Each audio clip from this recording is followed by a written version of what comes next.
Hi, I'm Lisa Dunter, editor of Canadian Cattleman Magazine, and I'm here again with Kelly Sidorik, our Depth of Field columnist. We're going to talk about her column from the March 2024 issue, which is about a phrase that was new to me, modern elders. So, Kelly, just tell us a little bit about that concept. Thanks, Lisa. It was new to me, too. I came across it with a podcast. And the originator of the term, I guess you could say, is a fellow by the name of Chip Connolly. And he had quite an interesting career where he started out as a hotelier and created a line of boutique hotels. But anyway, his next career after that was he went to work for Airbnb. And sitting around the table when he was 54, and every other person on that team was significantly younger than him, he started playing around with this idea of, when is middle age? And he actually now developed another term, middle essence. And so one of his premises is people are living longer, even into their 90s.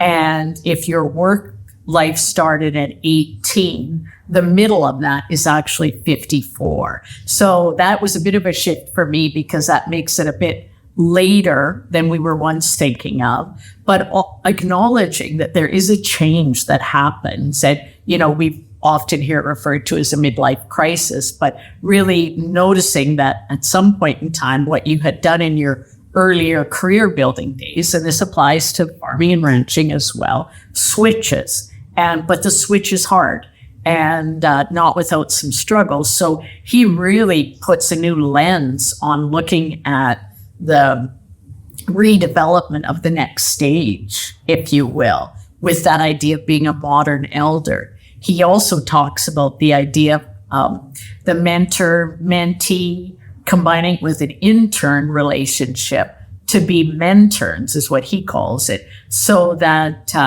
really the concept that both parties, no matter the age they're at, have a lot to offer.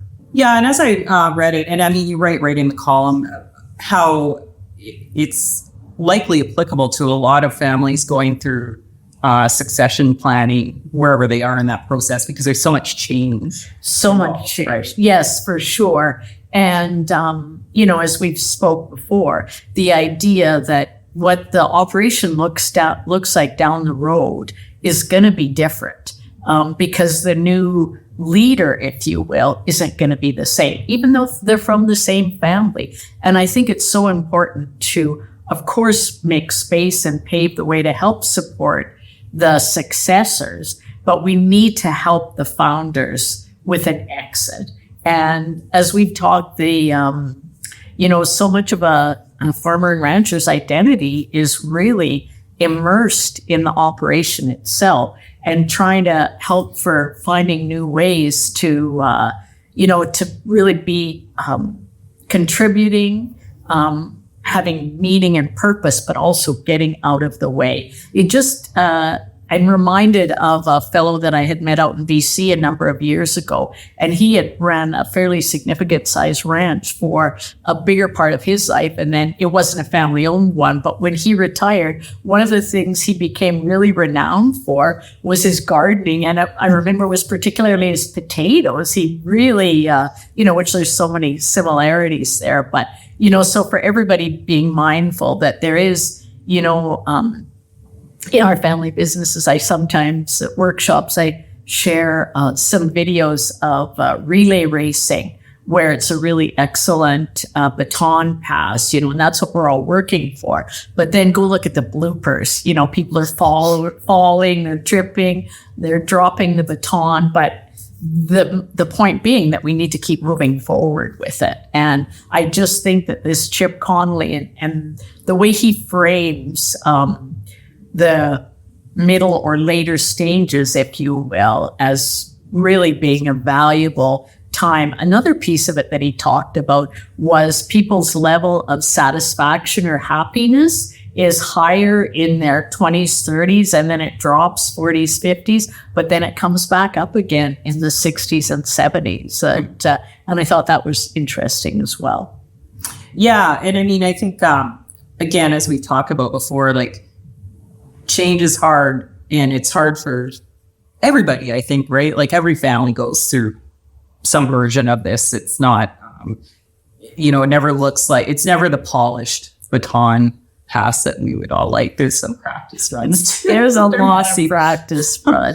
And, I like that idea too. David Irvine talks about the concept, we aren't really that good at sitting down and having these difficult conversations, being better listeners, being better communicators. But it is truly like any other muscle. And we need to practice at it. And it will get better as we go along.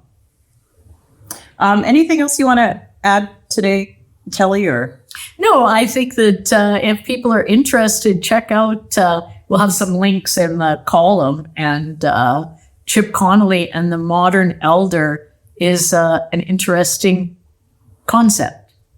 Yeah, I mean, I think it's just another example of we can learn a lot from people outside of agriculture. It's business is business in a way. Right? Yeah, business is business. That's 100% right. Thanks, Lisa. Great, thank you.